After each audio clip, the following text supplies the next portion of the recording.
ನಿತೇಶ್ ತಿಯಾಗಿ ನಿರ್ದೇಶಿಸಿದ ರಾಮಾಯಣ ಸಂಕ್ಷಿಪ್ತ ಕನ್ನಡ ಸಾರಾಂಶವಾಗಿದೆ. ಚಿತ್ರದ ವಿವರಗಳು. ಶೀರ್ಷಿಕೆ ರಾಮಾಯಣ ಪೇರ್ ಔರ್ ಟ್ರೂತ್ ಔರ್ ಹಿಸ್ಟರಿ. ನಿರ್ದೇಶಕ ನಿತೇಶ್ ತಿಯಾಗಿ. ಬಿಡುಗಡೆಯು ಭಾಗ 1 ದೀಪಾವಳಿ 2026, ಭಾಗ 2 ದೀಪಾವಳಿ 2027. ಬಜೆಟ್ ₹835 ಕೋಟಿ, ಸುಮಾರು $100 ಮಿಲಿಯನ್. ಅತ್ಯಂತ ದೊಡ್ಡ ಭಾರತೀಯ ಆರ್ಥಿಕ ಯೋಜನೆ. ಸಂಗೀತ ಹನ್ಸ್ ಜಿಮ್ಮರ್. ಸ್ಟಂಟ್ ತಂಡ ಗೆಡ್ನೋರಿಸ್ ಡೆರ್ರಿ ನೋಟರಿ.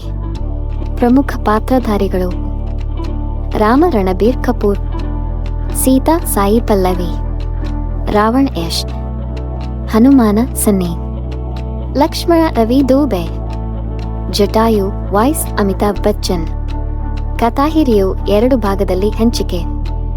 ಭಾಗ 1 1986 ರೇಖೆಯಂತೆ ರಾಮನ ಬಾಲ್ಯ, ವಿವಾಹ ಮತ್ತು 14 ವರ್ಷದ ಅರಣ್ಯ ವಾಸದ ಆರಂಭದ ಕಥೆಗಳು.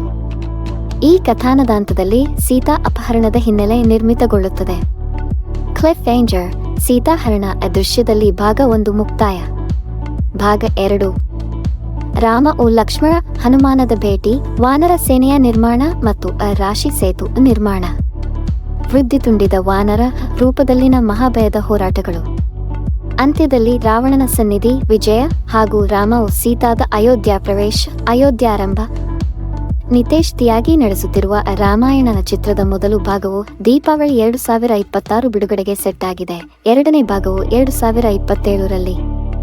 ರಾಮ, ಸೀತಾ, ರಾವಣ, ಹನುಮಾನ್, ಲಕ್ಷ್ಮಣ ಪಾತ್ರಧಾರಿಗಳ ಮೂಲಕ ಪ್ರಾಚೀನ ಮಹಾಕಾವ್ಯವು ಭಾರೀ ದೃಶ್ಯ, ಗ್ಲೋಬಲ್ ಮಟ್ಟದ ವಿನ್ಯಾಸ, ವಿಶಿಷ್ಟ ಸಂಗೀತ, ನಗರಾದಿ ವೈಭವ ಎಲ್ಲವನ್ನೂ ಸೃಷ್ಟಿಸಲಿರುವುದಾಗಿ ನಿರೀಕ್ಷಿಸಲಾಗಿದೆ. ಇದು ಕೇವಲ ಸಿನಿಮಾ ಅಲ್ಲ, 21ನೇ ಶತಮಾನದಲ್ಲಿ ಭಾರತೀಯ ಪೌರಾಣಿಕ ಪರಂಪರೆಯ ವೈಶಿಷ್ಟ್ಯಪ್ರದ ಮಿಲನ.